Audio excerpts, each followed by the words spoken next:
Então, quando é que começou a filosofia medieval? Parece uma pergunta, bem, simples, não é? Mas a resposta, essa, pode virar do avesso a maneira como olhamos para 1000 anos de história. Vamos lá ver porquê. E, sejamos honestos, à primeira vista a resposta parece mesmo óbvia. Se alguém nos perguntar quando é que a Idade Média começou, há uma data que salta logo à cabeça, quase sem pensarmos nisso. Sim, essa data, por volta de 500 depois de Cristo. É o que aprendemos, não é? A queda do Império Romano do Ocidente. E pronto, parece um ponto de partida sólido super tradicional. E de facto, durante muito tempo, foi essa a resposta que se encontrava em todo o lado. Pois, mas a verdade é que essa data tão arrumadinha esconde uma história bem mais interessante, bem mais complexa. E o que os especialistas perceberam é que o problema não está só na data, está na própria ideia do que é a filosofia medieval. E essa ideia mudou por completo. É aqui que temos de redesenhar o mapa todo. Porque o grande problema com aquele ano 500 é que a pergunta quando não faz sentido sem antes perguntarmos o quê e, talvez ainda mais importante, onde. Pensem nisto. O mapa antigo era pequenino. Dizia-se filosofia medieval e pensava-se logo em quê? Em pensadores latinos na Europa Ocidental. Paris, Oxford, por aí. Mas o mapa que usamos hoje, uau, é outro mundo. É muito maior. Já não são só os cristãos latinos.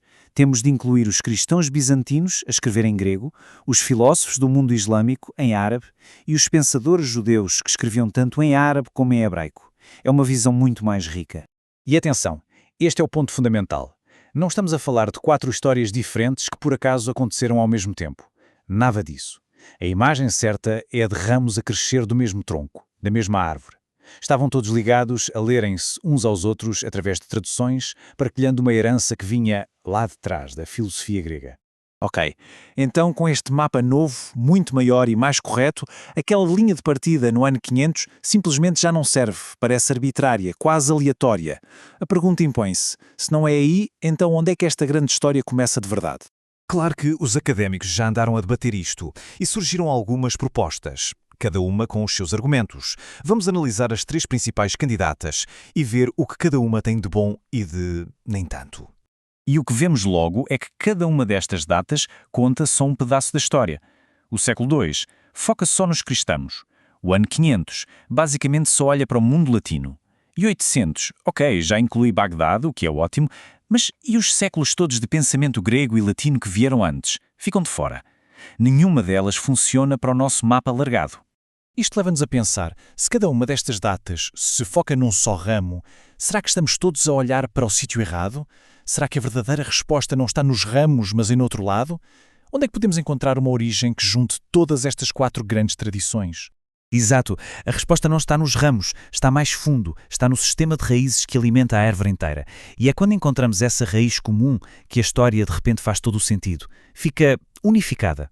E onde está essa raiz? Temos de recuar até ao final do Império Romano, lá nas chamadas escolas platónicas da Antiguidade Tardia. É aqui, no final do século III, que 2 nomes-chave, Plotino e o seu aluno Porfírio, vão basicamente reformular o jogo todo. Eles criaram um molde, a estrutura, que todas as 4 tradições medievais iam seguir. E a ideia de Porfírio foi genial. Ele queria juntar o melhor de 2 mundos, Aristóteles com o seu foco no mundo físico e Platão com o seu mundo das ideias. E como é que ele fez isso? Criou um currículo, um plano de estudos revolucionário. Primeiro passo, os alunos tinham de dominar toda a obra de Aristóteles, e só depois, como coroa do percurso, é que podiam passar para Platão. E o mais incrível, este método, de começar por Aristóteles, foi adotado por todos. Tornou-se o ADN intelectual comum das 4 tradições. Mas, ok, porquê é que isto importa tanto? Porquê é que andamos a discutir uma data? Bem, porque isto não é só um pormenor para especialistas.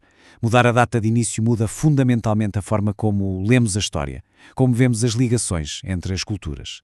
Pensem bem, ao recuar o início de 500 para o século III, para Plotínio e Porfírio, o que acontece? De repente, não há um corte. O que há é uma conversa contínua que atravessa séculos e culturas. Aquele mito da Idade das Trevas desaparece. Em vez disso, vemos um mundo conectado, uma história intelectual que é partilhada, que reconhece a filosofia incrível que estava a acontecer fora da Europa e que nos mostra como as ideias viajavam e se transformavam. Portanto, a grande conclusão é esta. Apesar de parecer um período gigante e cheio de coisas diferentes, a filosofia medieval tem uma identidade, tem uma espinha dorsal. É, no fundo, a história de como o pensamento de Aristóteles foi lido e usado sempre dentro de um quadro maior que era platonista, e depois adaptado por cada uma das grandes religiões. É uma só história, não são 4 histórias isoladas. E claro, esta mudança de perspectiva deixa uma pergunta no ar, não é? Se bastou questionar uma data para mudar a forma como vemos 1000 anos de filosofia, que outras partes da história poderemos estar a ver de forma errada? Quantas outras narrativas fáceis e datas redondas andam por aí a esconder uma realidade muito mais complexa, mais rica e, acima de tudo, mais partilhada do que alguma vez pensamos?